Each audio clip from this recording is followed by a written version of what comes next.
হয়েছে জানাবেন।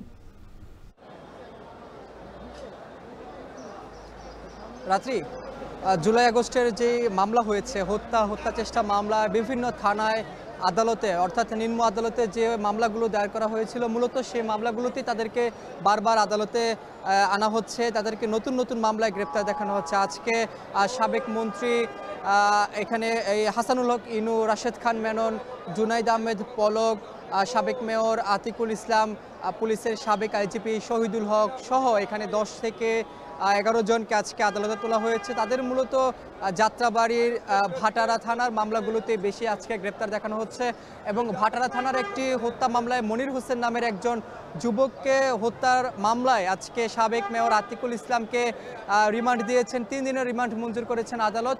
মূলত তার আইনজীবীরা আজকে আদালতে উপস্থিত ছিলেন। তারা আসলে বারবার দাবি করেছেন যে এই যে বৈষম্য বিরোধী ছাত্র আন্দোলনের সময় সাবেক মেয়র আতিকুল ইসলাম তিনি কোনো প্রকার ভূমিকা পালন করেননি, তিনি ছাত্র জনতার হত্যার সঙ্গে জড়িত ছিলেন না বলে তার আইনজীবীরা দাবি করছেন বারবার।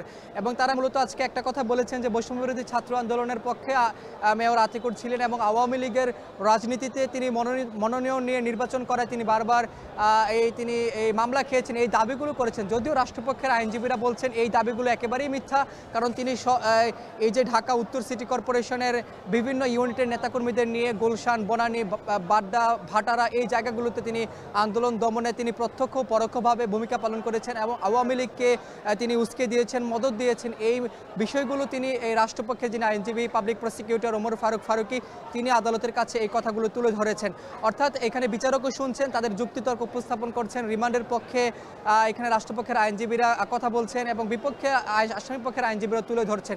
তবে এখন যেহেতু এই বৈষম্য বিরোধী ছাত্র আন্দোলনের যে হত্যা চেষ্টা মামলাগুলোর প্রায় 8 থেকে 9 মাস হয়ে গিয়েছে, তাদেরকে এই সময়ের মধ্যে বারবার তাদেরকে বিভিন্ন নতুন মামলায় গ্রেপ্তার দেখানো হচ্ছে, রিমান্ডে নেওয়া হচ্ছে। কারো এক একজনের 70 দিন 80 দিন করে আসলে রিমান্ডে ছিলেন।